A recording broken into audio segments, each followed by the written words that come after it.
So,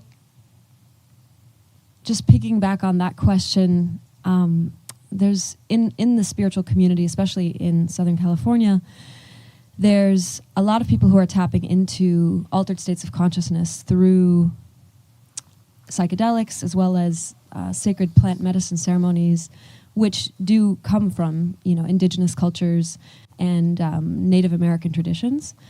And many people, including myself, have had very powerful experiences that have transformed how we navigate reality. And I was curious if you could speak into whether you feel that using a tool such as a plant medicine is useful, even when, really the transformation has to come from the inside out versus the outside in. You heard of people escaping from prisons. What is that? Shashank what? Shawshank Redemption. Shawshank Redemption, like that. With a spoon, eating spoon. With that, they dug a tunnel. Please do one thing. I'll give you a spade. Dig a 50-meter tunnel in this garden, which is soft and nice soil. Try and see. You will see everything in you will break. Bones will break by the time you dig 50-meter tunnel. But somebody digs it with a spoon because his longing for freedom is such, trapped in the prison. With a spoon. How many people have done this? A lot of people have done it, not one guy. So, when you become desperate for freedom, you can do many things. A few success stories of a guy digging a tunnel with spoon you heard, but you've not heard of those thousands of people who tried the spoon and all they got their hands damaged and stayed in the prison and died in the prison. You've not heard about those guys, isn't it? Hello? Nobody makes a movie about them, I'm saying. One success story, we are seeing it. So could it have happened that somebody smoked something, somebody popped something and they burst into some kind of experience? Very much possible. Is that the way to do it as a standard? Absolutely not.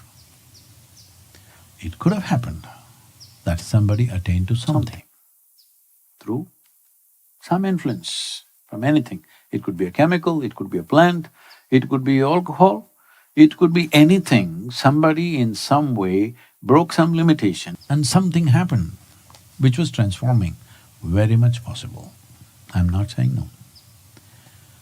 But if you try that as the standard practice, most people will only end up as addicts. They will not end up realized. Because any external influence is like this. We already went through this. See, experiments have been done and it was found that there are millions of cannabis receptors in your body, in your brain. So that means the brain is always expecting you dope.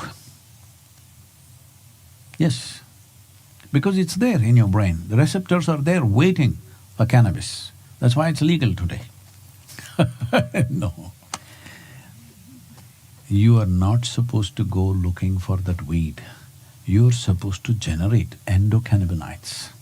Today, we have had these things researched.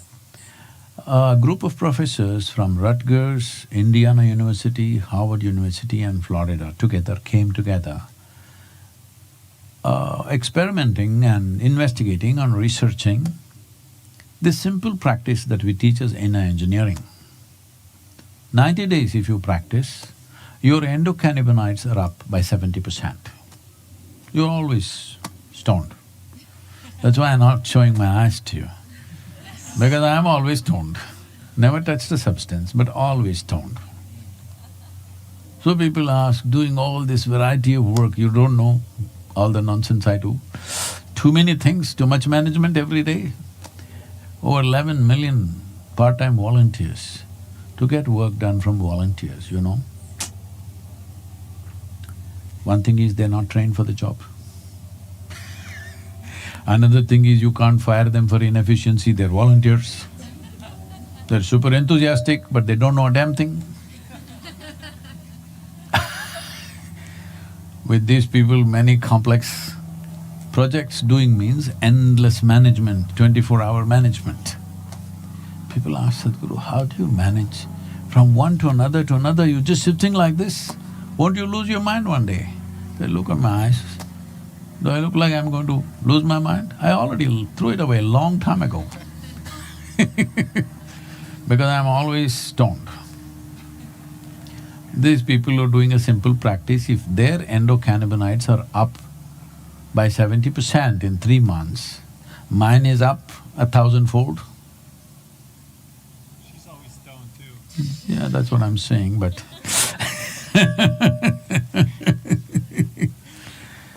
but to be stoned on your own self-made cannabinoids or taking it from a plant or from other chemicals is a very different matter altogether. Because unless your experience of life is pleasant, you will not dare to climb the peaks of your consciousness. It's very important that always you're blissful. Then only you have enough madness to go to the peak. Otherwise, you're too careful. If you're on cannabinoids which come and go, you can't be on it all the time. You know, these days I'm being invited to all these under 25 conferences in India. They want me. Because you can see I'm 25, right? So, I go to a event in Bengaluru it is now. It's one of those little… the youth are little, they think they're ahead of everybody in the world. Bangalore city. So nearly 15,000 people are there in an outdoor meeting, they're all sitting like you, 15,000 people. And strong smell of marijuana is all over the place. I said, Sadhguru, you got so much influence in the government, why don't you make marijuana legal? I said, why not? And why just marijuana? Let's go all out. Let's do cocaine legal, let's do meth legal, let's do LSD legal, tell me the list, I'll make everything legal. But why do you want it to be legal?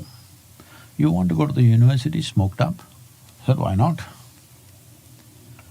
I said, okay, see, we'll take you on a small plane ride, a little plane.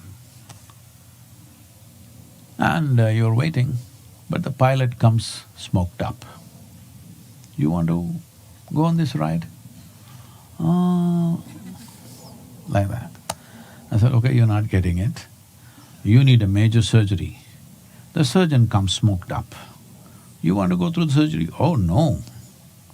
So you understand that in some way your faculties are impaired. Yes? You don't want a surgery, why? Because you know he's not at his best. And you want to go to the university smoked up, you don't want to be at your best. You want to smoke up and sit, that means you don't want to be at your best. Tell me, does life gets enhanced by enhancing your faculties or by diminishing your faculties? Hello? If I can see better, hear better, smell better, taste better, touch better, feel better, that is when my life is better, isn't it? If I don't know what's happening around me, I'm in a haze, is my life better? So I said, see, from now on, you smoke if you wish, but don't say you're high, just say you're low, because you're low. Hello? You are low, at least say you're low. Once you say, I'm low, then you will see you won't like it. Just a word. Right now, you think you're low, but you're thinking you're high. It's not going to help. When you're low, you say you're low. You know those alphabets you're using? This is that. When you're low, you say, I'm low. Do I like to be low? No. Then do whatever you want. I can teach you how to be always stoned, but super aware. I can teach you method.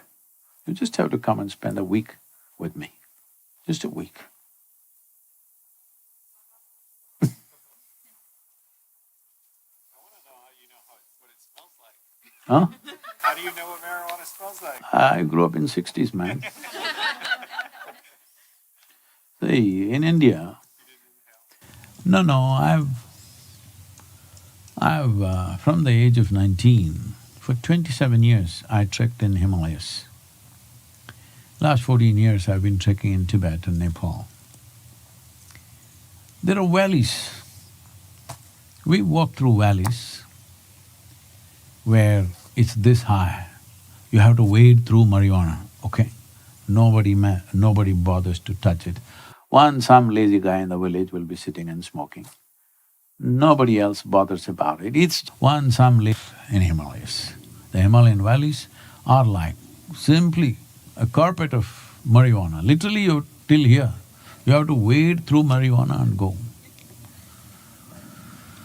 So how did I know the smell?